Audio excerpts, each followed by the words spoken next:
Welcome to True Tears Stories. Please like this video and subscribe to True Tears Stories.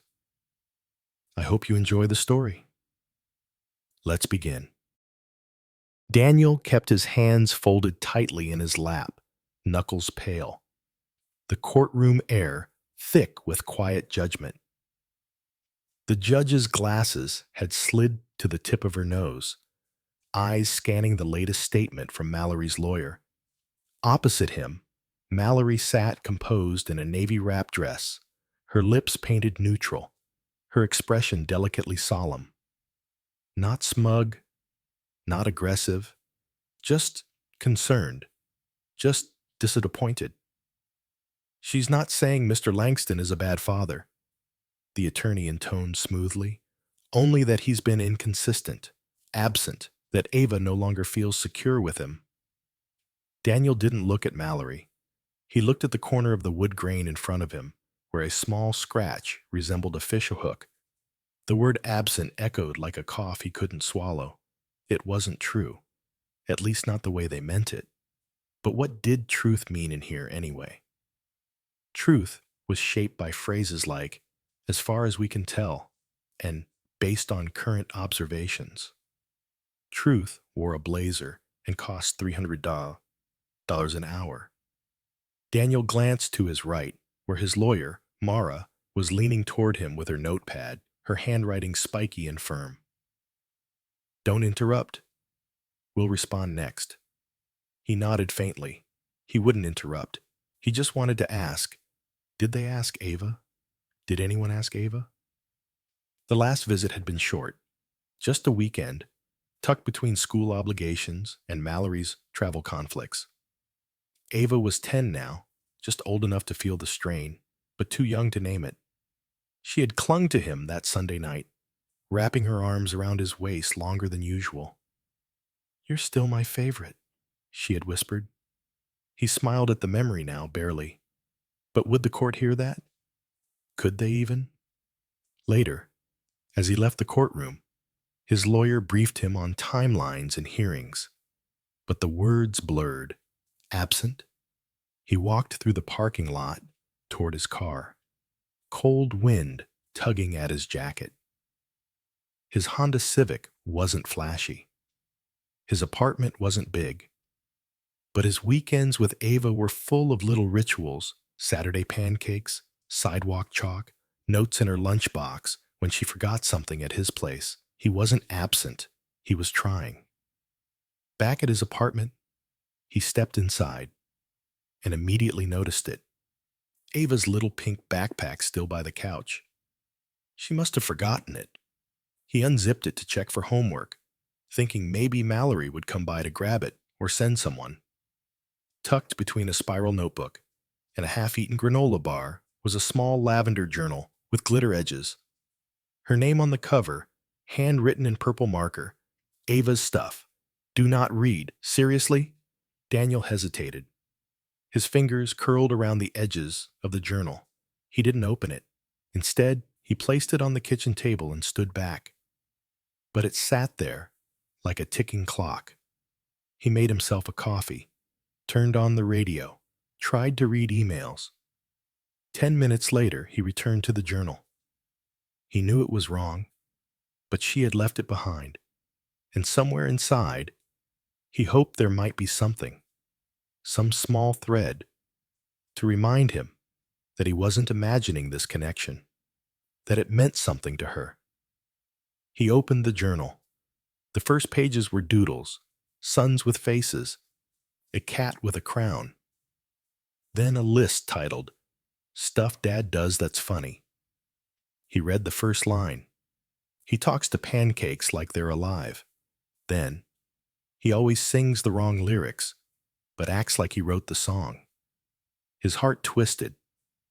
There were entries about school, about missing a field trip, about how Mom says I'm not going next time to Dad's because he forgot the costume, but he made me one anyway from paper towels. She had drawn it, stick figure Ava in a paper towel cape, a smiling dad. Below it, written in small letters, "That was my favorite costume." Daniel closed the journal softly. He sat in silence for a long time. Daniel didn't sleep that night. The lavender journal lay beside his coffee cup, its glitter edges catching the dim light from the kitchen. He reread the same 3 pages over and over, as if repetition might change the ache in his chest. In the quiet, he began flipping through more. Ava's handwriting was uneven in places. Some words rushed, others carefully traced. But it was all her voice, undiluted, unfiltered, the kind of voice no judge, lawyer, or custody schedule could fake. March 12th. I wish I lived half the time with Dad, but Mom says it's too messy. I think she means she doesn't want to drive. He turned the page slowly. April 9th. Dad tried to make lasagna. It was ugly, but good. I told him it looked like a zombie's face. He laughed so hard milk came out his nose. That was the best part. Below it, a tiny doodle of him with milk spraying out of his nostrils. Daniel chuckled under his breath, a fragile sound. He didn't know whether to smile or cry. Maybe both. The next few entries were shorter, more emotional. June 21st. I told Mom I missed Dad, and she got quiet and looked out the window for a long time. Then she said not to say stuff like that too much. July 2nd. Dad made me a treasure hunt when I was bored. One clue was hidden inside the cereal box. I pretended I was a spy. He said I should write it into a movie someday. Maybe I will. Daniel's throat tightened. He'd forgotten that afternoon, but Ava hadn't. He reached the last entry from just a few weeks ago. October 30th. Dad picked me up from school, and I felt safe, like nothing bad was going to happen. The sentence was underlined twice. Daniel leaned back in his chair, the journal open in front of him, the words almost glowing now. Safe. That was what mattered, not gifts or vacations or the perfect family photos Mallory always posted, but safe. He closed the journal gently, like it was something sacred. He didn't know what the legal rules were about using something like this. It wasn't an affidavit. It wasn't notarized. But it was truth. The kind that couldn't be coached or rehearsed. He called his lawyer the next morning. Mara sounded skeptical at first. A journal? She left it here, Daniel said. I didn't steal it. I didn't force anything. I didn't even mean to read it. But it's full of things, real things. I think it could matter. There was a pause. Then the sound of typing. Bring it. Let me look it over. At the courthouse, 2 days later, Daniel handed the journal to Mara. She wore her usual calm, polished expression, but her brow furrowed as she skimmed the first few pages. She didn't speak for several minutes. Finally, she looked up. This isn't just helpful. This is powerful. You think they'll allow it? It depends on the judge, but even if it doesn't make it as formal evidence, it can shift tone. It can shift her. Daniel didn't ask who her meant. Mallory, or maybe the judge. He left the meeting feeling cautious, but also, finally, like someone might listen. That weekend, Ava didn't come. No reason was given, just a text from Mallory. She's feeling overwhelmed. Let's skip this weekend. It's better for her. Daniel stared at the message until the screen dimmed. He didn't reply. Instead, he sat at the edge of the bed Ava usually slept in, her sketch pad still under the pillow, a green marker cap beside the lamp. He missed her. Not as a concept, not as an argument in court, but as a person. The giggles during board games, the weird questions at bedtime, the small hand in his at crosswalks. The next time he saw her, it would be in court. That thought stayed with him all week. When the hearing day came, Daniel wore the tie Ava had picked out once at Target. bright blue, a little crooked, but she said it made him look official. In the waiting room, Mara reviewed the plan. We'll introduce the journal during your statement. Let it come from you, not me. The judge might respond to that. Daniel nodded. Mallory entered 10 minutes later, heels clicking sharply against the floor. She didn't look at him. The courtroom filled slowly. Faces familiar and unfamiliar, some in suits, some in silence. When Daniel took the stand, the judge didn't even glance at the folder in his lap. She asked the usual questions. He answered clearly. Then he took out the journal. I know this isn't conventional, he said quietly, but this was left at my home by Ava. I didn't search for it. I didn't alter anything. I just read it. Mara passed the journal to the court clerk, who handed it to the judge. Daniel watched her eyes scan the pages. For once, no one interrupted him. He didn't say much after that. He didn't have to. Daniel remained on the witness stand, hands steady but cold. The courtroom held its breath as the judge flipped through Ava's journal. One page at a time, her face neutral, but unreadably still. Mallory leaned toward her lawyer, whispering something sharp and fast. Her expression had hardened. Gone was the poised concern she wore like perfume. In its place, a flicker of panic, the kind Daniel had never seen in her, not even during their worst fights. Mara sat back, saying nothing, just watching, letting the words on those glitter-edged pages do what no amount of legal language ever could. After a moment, the judge looked up. I'll need a recess to read this more closely, she said, her voice flat but not dismissive. We'll reconvene in 30 minutes. The gavel struck gently. Daniel exhaled. In the hallway, he sat on the bench alone, the courthouse walls humming with distant voices and shuffling shoes. His knees bounced, not with anxiety, at least not the old kind, but with something more like anticipation, a tension that finally had somewhere to go. Mallory didn't approach him. She paced the far end of the corridor with her arms crossed, phone clutched tightly in one hand but not in use. Daniel recognized that stance, the one where she was calculating damage, not feelings. He wondered if she had read the journal, if she knew what was in it, if Ava had ever mentioned it to her, if maybe there had once been a time when she read those entries aloud, trying to share her joy, only to be told it was just a silly notebook. He wondered how many truths they miss when they assume they're the only narrator. When the court reconvened, the judge looked different, more focused, less procedural. I've read enough of the journal to understand the nature of the entries, she began, though it may not meet every evidentiary standard. I consider it a document written by the minor in question, voluntarily and independently. She paused. I will not disregard it. Daniel's breath hitched quietly. Mara gave him the slightest nod. Mallory's lawyer objected, of course, claimed it was hearsay, emotional manipulation. But the judge waved it off.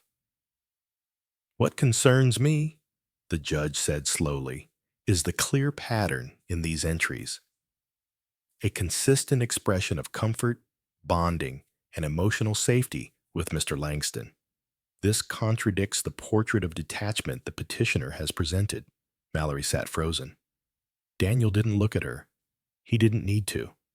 The judge continued, this journal is not a perfect piece of evidence, but it is a piece of truth. And in family court, the emotional well-being of the child is our priority. Daniel felt his hands tremble now, not from fear, but from the sudden weight of vindication.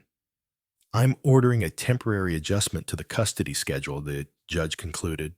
Pending a formal child psychologist's evaluation, Ava will spend alternate weeks with her father. It wasn't full custody. It wasn't a dramatic reversal. But it was the first time Daniel's word, and more importantly, Ava's words, had carried weight. The gavel struck again, case adjourned.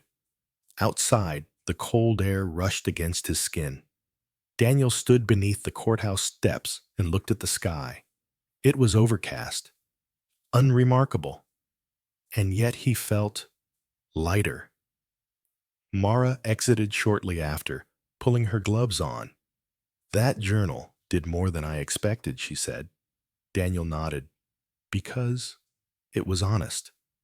She smiled faintly. "You're not the kind of client that usually wins sympathy. You're too quiet." "I didn't want sympathy," he replied. "Just fairness." A car pulled up to the curb, Mallory's SUV. She climbed into the passenger seat without a glance in his direction. That was fine. This wasn't about her anymore. Back home, Daniel returned the journal to Ava's backpack. He didn't tell her what had happened in court. Not yet. But he did write something on a sticky note and slid it between the pages. It said, "Thank you for being brave." That Friday, she came to stay. She ran into his arms at the door, like nothing had ever changed. Like maybe nothing had been lost. He held her tight, longer than usual. The week with Ava passed gently, like a page turned with care. Daniel kept things simple. No big outings, no heavy talks. Just the familiar rituals she loved. Blueberry pancakes on Saturday, drawing contests at the dining table, movie nights with extra popcorn. They settled into their old rhythm without needing to name it. He didn't mention the journal. Neither did she. But when he tucked her in each night, her eyes seemed clearer, less guarded, like a wall had come down that she never realized was even there. On Wednesday afternoon, they were sitting on the floor of the living room, sorting puzzle pieces. Ava paused, holding a corner piece in her hand. "Did Mom get mad?" she asked quietly. Daniel looked up. "About what?" She shrugged. "That I left the journal?" He hesitated. "We didn't really talk about it, but no one's mad." She didn't say anything for a moment. Then, "I didn't mean to leave it, but I kind of hoped you'd find it." Daniel's throat tightened. "I read it," he said softly. "Not all at once, just a little at a time." "Was that okay?" He nodded. "It helped. It reminded me that I matter to you." "You do," she said quickly, "even when you're not around." Daniel placed the final piece of the puzzle between them. A blue sky chunk that clicked neatly into place. Later, as she packed up for school, Ava pulled her journal from her backpack and handed it to him. "You can keep it," she said. He raised his eyebrows. "Start a new one with me," she added. "Like a back and forth. I write, then you write. Like pen pals." He smiled. "Deal." He let her choose the color of the new journal. She picked green, her favorite. That Friday, as she rolled her suitcase out the door, she turned back at the last minute. "Hey, Dad." "Yeah?" "You didn't let them erase me." He blinked. "What do you mean?" She shrugged. "Like, what I really feel. What I really know." He stepped down and knelt beside her. "I never will." She grinned, and just like that, she was off, running toward her mother's car, with a journal in her backpack, and a second one waiting on her desk at his place.